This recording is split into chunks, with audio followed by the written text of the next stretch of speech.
مرحبا بكم مشاهدينا. إذن وفي ملفنا الأول، وكما أوردنا قبل قليل، أضحى تأهيل اليد العاملة وتكوينها في مجال تحلية مياه البحر رهانا تعتمد عليه الجزائر لكسب ورشة تعميم محطات تحلية مياه البحر عبر كامل شريط الساحل الجزائري، وهو الأمر الذي شدد عليه رئيس الجمهورية مشجعا قطاعي التعليم العالي والتكوين المهني على تكوين المهندسين والتقنيين في مجال تحلية المياه للرفع من قدرات التحكم البشرية في المحطات.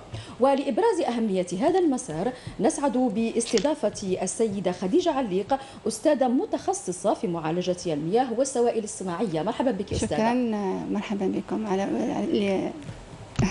أهلا بك أستاذة خديجة علاق. إذن كما أوردنا في مقدمة هذا الموضوع والملف الذي يكتسي هذه الأهمية الكبرى، تم إدراج تخصص جديد وهو تخصص مشغل محطة تحلية مياه البحر خلال دورة فيفري الماضية. لو نتحدث أولا على هذا التخصص الجديد وأهميته أيضا.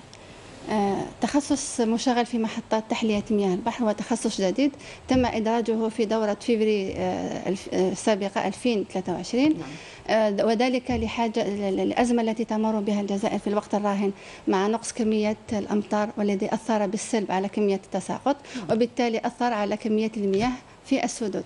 دونك كحل كان لازم على وزارة التكوين المهني، لأنها قطاع استراتيجي يتماشى مع احتياجات سوق العمل، قام بفتح تخصص مشغل في محطات تحلية مياه البحر. مدة التكوين هي 6 أشهر بحجم ساعي يقدر ب 340 ساعة.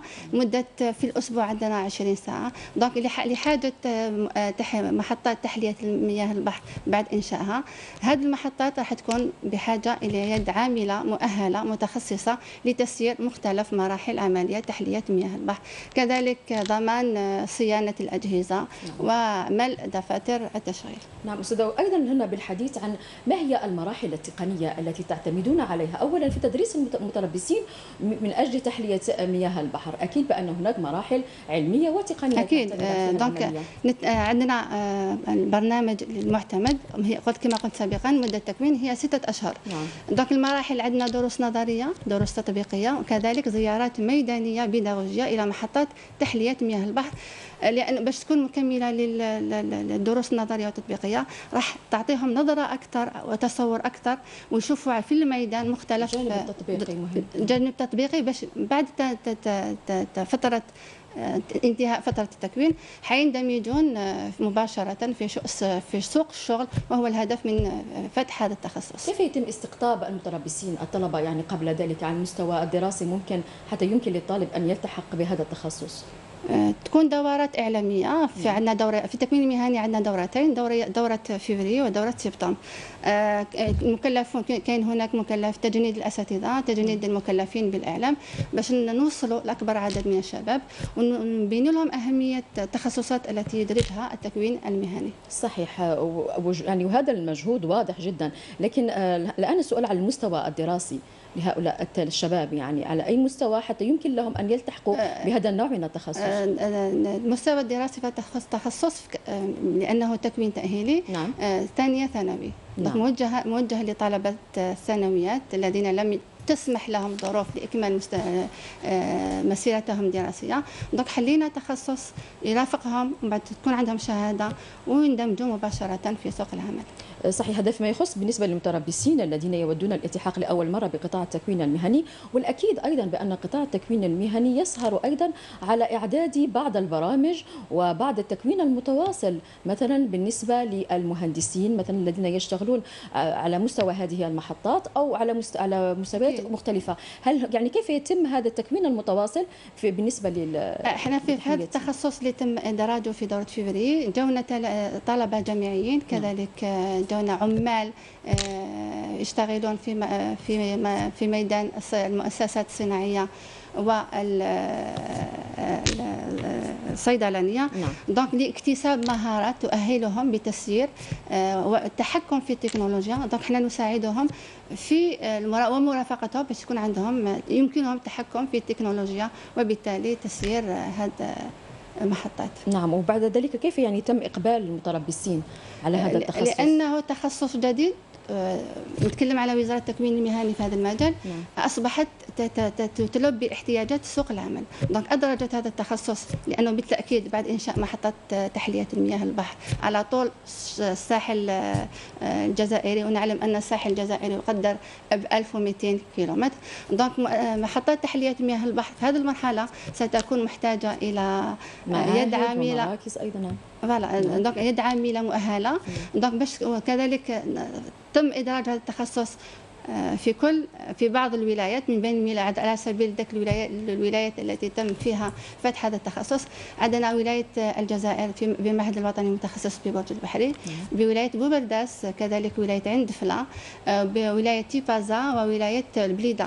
دونك الحاجة إلى المتخصصين تقنيين مؤهلين للقيام بمختلف عمليات تحلية مياه البحر، الحاجة إلى عمال يد عاملة مؤهلة. دونك يمكنها تسيير الإقبال. فيما يخص الإقبال لأنه تخصص جديد سوق العمل يحتاجه، كان في هناك تسجيلات لشباب كما قلت سابقا، جونا حتى طلبة جامعيين، كذلك عمال في الصناعات الصيدلانية والصناعات الغذائية. نعم، حتى يتم التعريف أكثر بهذا التخصص الجديد والذي كما ذكرنا هو الآن أضحى مهم جدا عندما يتعلق بتحلية مياه البحر، وهنا البعد أكبر عندما يتعلق الأمر أيضا بالأمن المائي. أستاذة، هنا كيف يتم إعلام المتربصين والشباب المهتم بدخول هذا أو مثلا إجراء هذه التجربة، تجربة هذا التكوين، كيف يتم إعلامهم؟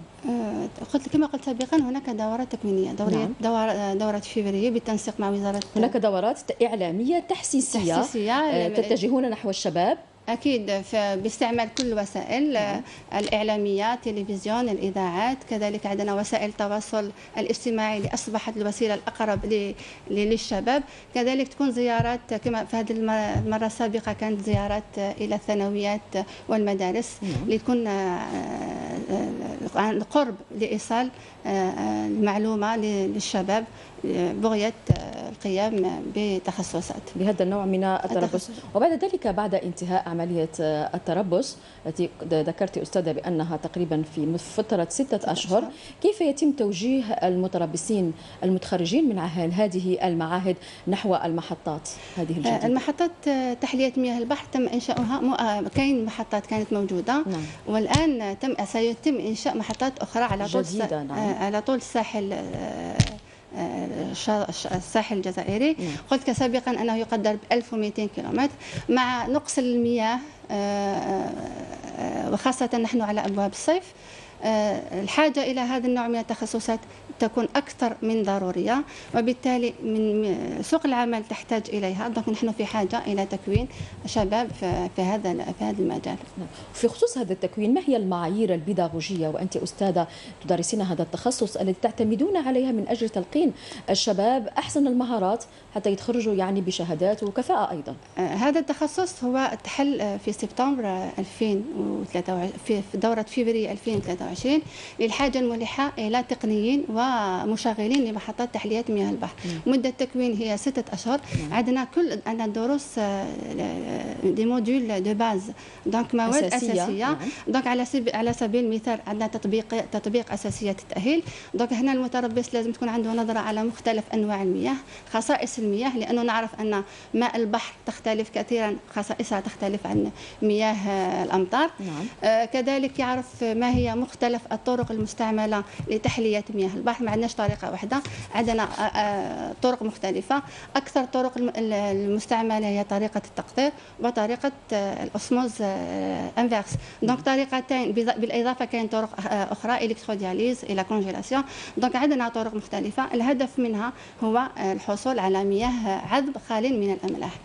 نعلم أن خصائص مياه البحر تمتاز بشدة الملوحة تاعها، دونك تراكيز عالية. ولأن الجزائر تقع في البحر الأبيض المتوسط، كمية الأملاح الموجودة في 1 لتر هي تقدر ب 35 جرام بار لتر.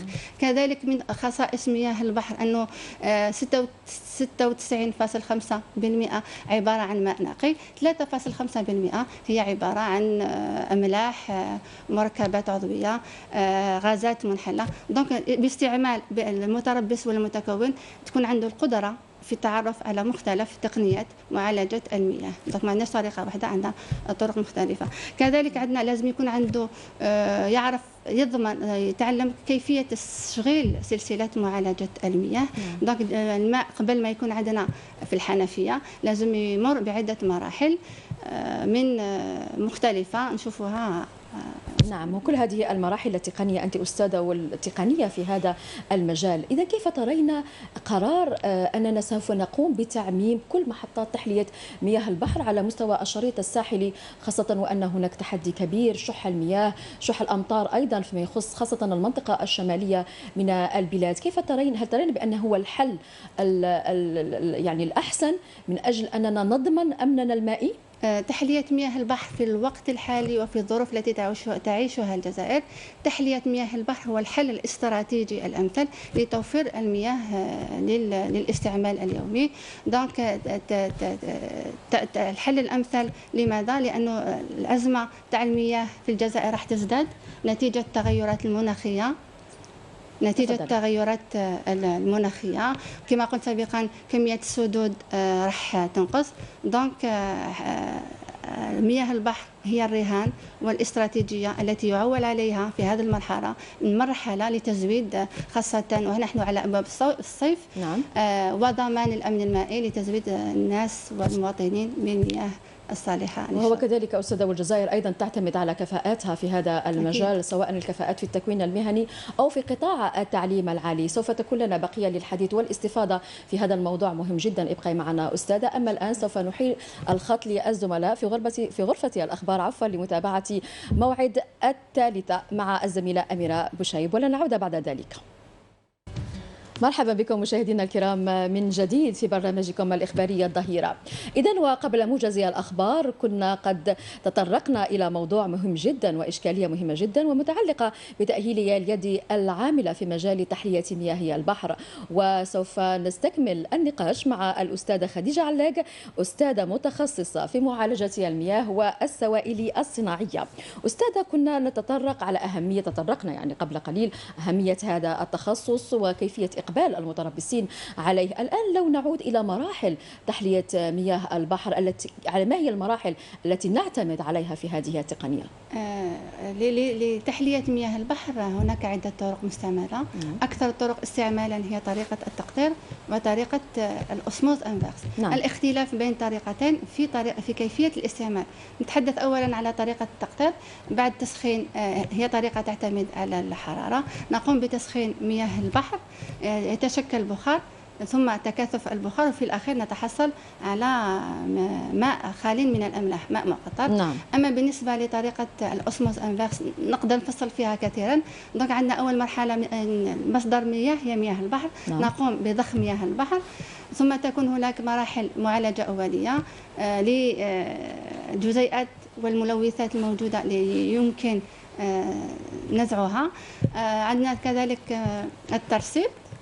دونك في كل مرحلة نقوم بإزالة الملوثات. نعم. ثم نذهب إلى وحدة الأسموز أنفيرس. ما هي وحدة الأسموز أنفيرس؟ الأسموز أنفيرس يتكون من غشاء. في هذا الغشاء المياه البحر مالحة. نعم. الغشاء يتكون من مسامات.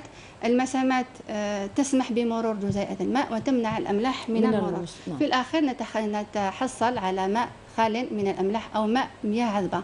الفرق ما بين طريقتين، الأولى تعتمد على الحرارة، الثانية تعتمد على الأغشية. ما هي الطريقة المعتمدة أكثر يعني في تحلية مياه البحر بالنسبة للمحطات؟ هم طريقتين. طريقة التقطير بدرجة أكثر الأسموز أنفيرس، أو بالعربية التناضح العكسي.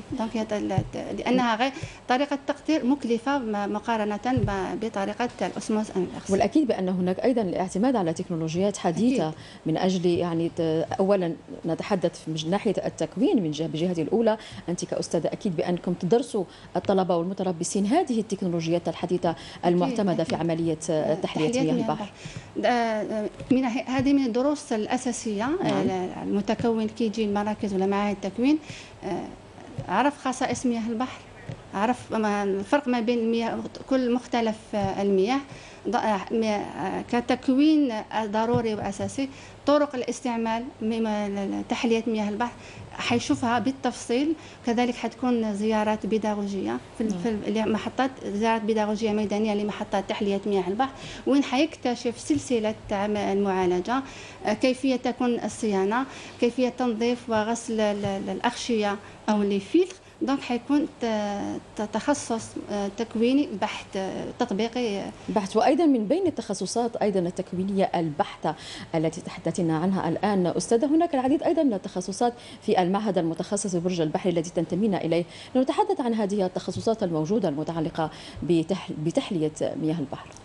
التخصصات التي لها علاقه بمهن المياه، عندنا تم فتح 3 تخصصات في المعهد الوطني ببرج البحري. اول تخصص هو تخصص معالجة المياه.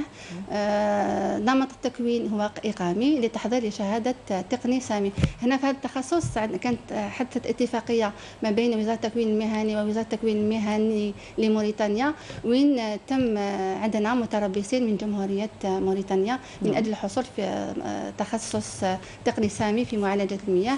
عندنا تخصص ثاني كذلك هو تخصص تقني سامي نمط تكوين تمهين، تسيير واستغلال محطات معالجة المياه.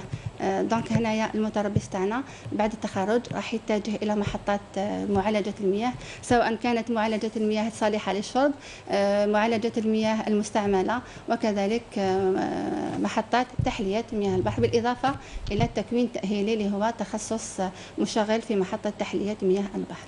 نعم أستاذة، والآن نقف عند استراتيجية قطاع التكوين المهني من أجل تعميم تدريس وتلقين الشباب هذا التخصص الجديد على مختلف مراكز وأيضا معاهد التكوين المهني على مستوى التراب الوطني.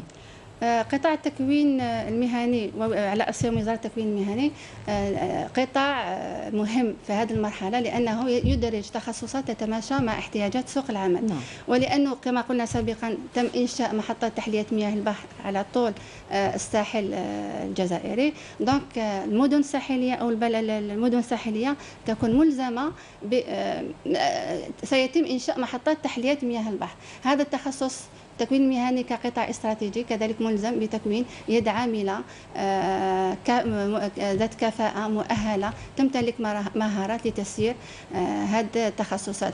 كما قلت سابقا تم إدراج هذا التخصص في دورة فيفري، كان إقبال.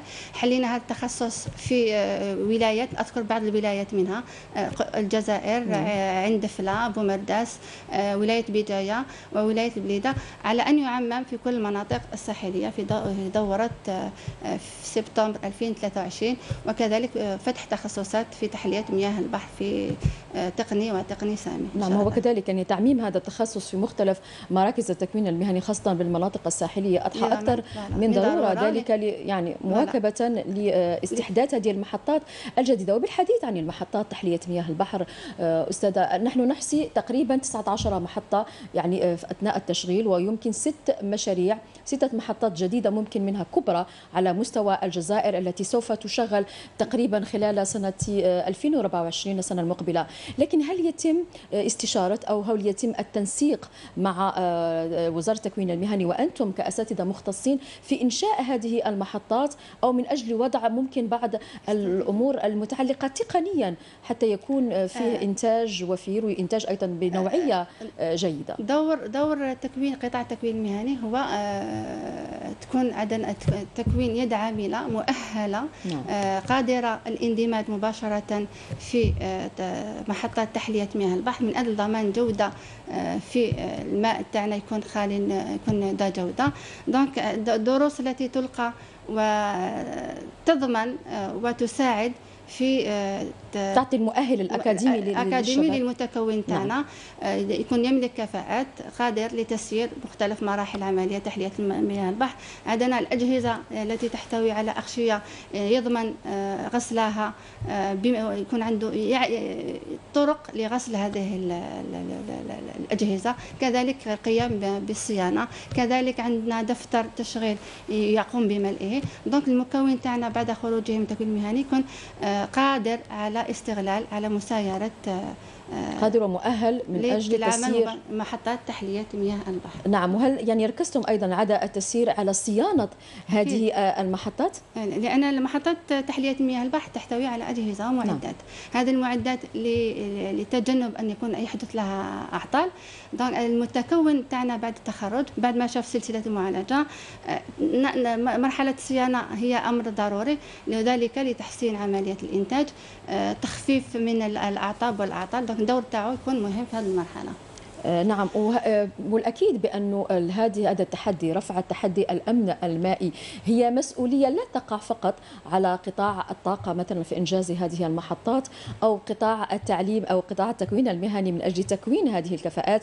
أيضا قطاع التعليم العالي والقطاعات الأخرى معنية يعني حتى لتحقيق هذا الهدف الأمن المائي. هل يعني كان فيه نوع من الاتفاقيات أو نوع من التعاون بين كل هذه، خاصة قطاع التعليم العالية الذي أيضا أشاد رئيس الجمهورية خلال مجلس الوزراء الأخير بتقنيين والمهندسين التابعين لوزارة التعليم العالي، وأيضا لشباب المتربصين والأساتذة للتكوين المهني؟ إن شاء الله يكون في المستقبل تعاون ما بين قطاع التكوين المهني وقطاع البحث العلمي، لأنهم قطاعين متكملين. نعم. ولتحقيق الأمن المائي وضمان الأمن المائي إن شاء الله يكون ندوات ولقاءات من أجل تقريب وجهات النظر لفائدة، وبالتالي نكونوا تقنيين كما قلت مهندسين قادرين على تحسين مستوى والتحكم في التكنولوجيات الحديثة، باش يكون عندنا نضمن الأمن المائي. نعم.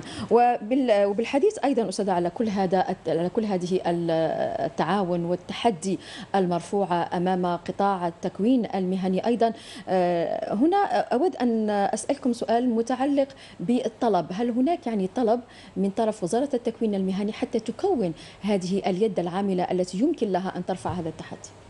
طلب من حيث تكوين المتربصين، يعني في كثير من الأحيان عندما يكون فيه مثلا نوع من خاصة إنشاء هذه محطات تحلية مياه البحر تحتاج لعدد من المتربصين.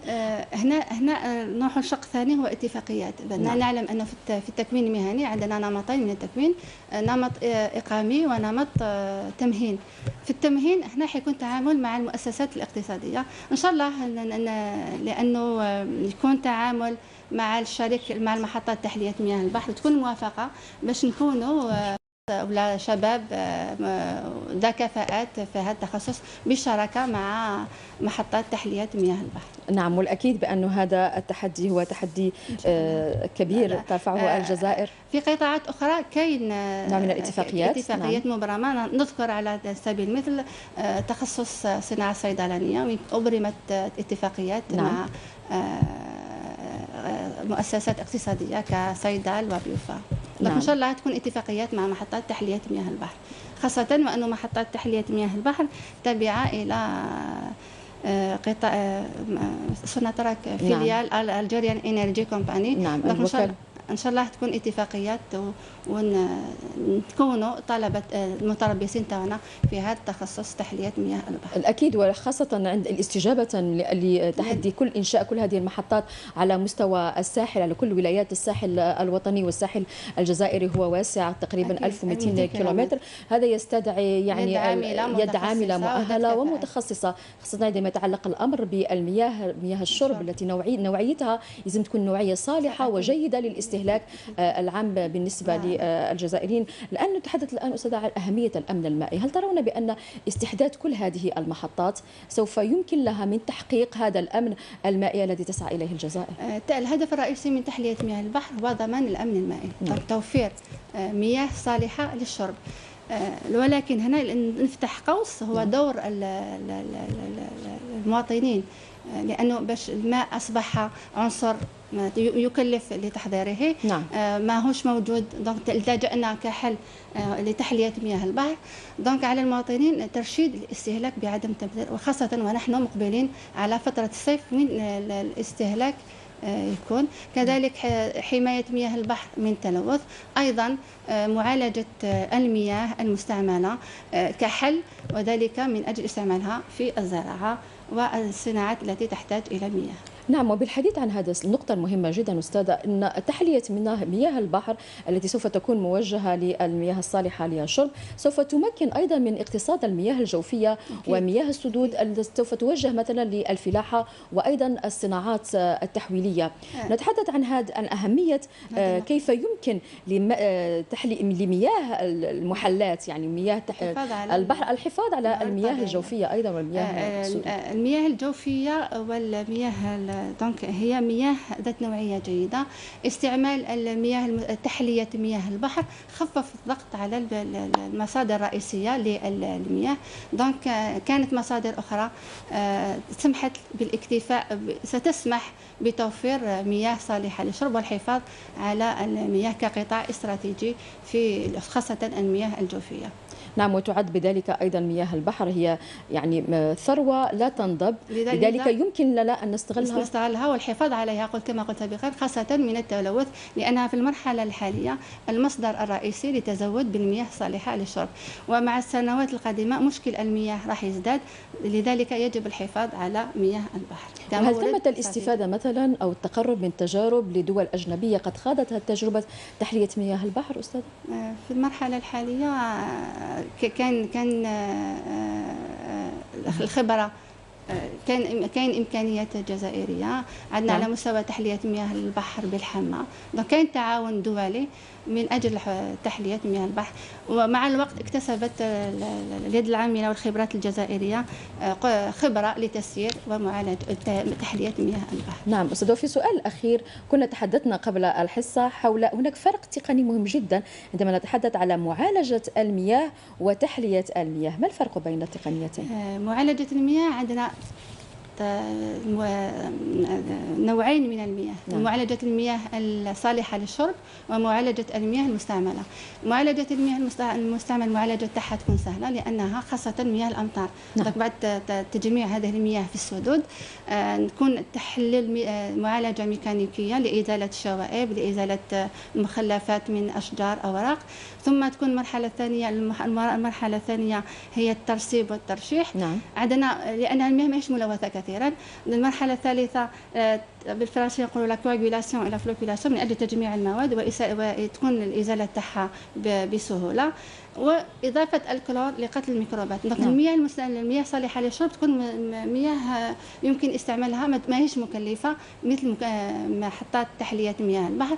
كذلك بالنسبة للمياه المستعملة عندنا بالإضافة إلى المعالجة الميكانيكية معالجة أولية ثانوية، يكون ندخلوا معالجة بيولوجية لإزالة المواد العضوية لحماية مياه البحر من التلوث، وهي كلها تقنيات أيضا تمكننا أيضا من ترشيد استعمال المياه، سواء كانت مياه البحر أو مياه السدود والمياه المستعملة أيضا. أستاذة خديجة علاق، أستاذة متخصصة في معالجة المياه والسوائل الصناعية، شكرا لك أستاذة على الحضور، على كل هذه المعلومات الدقيقة جدا والتقنية. شكرا لك.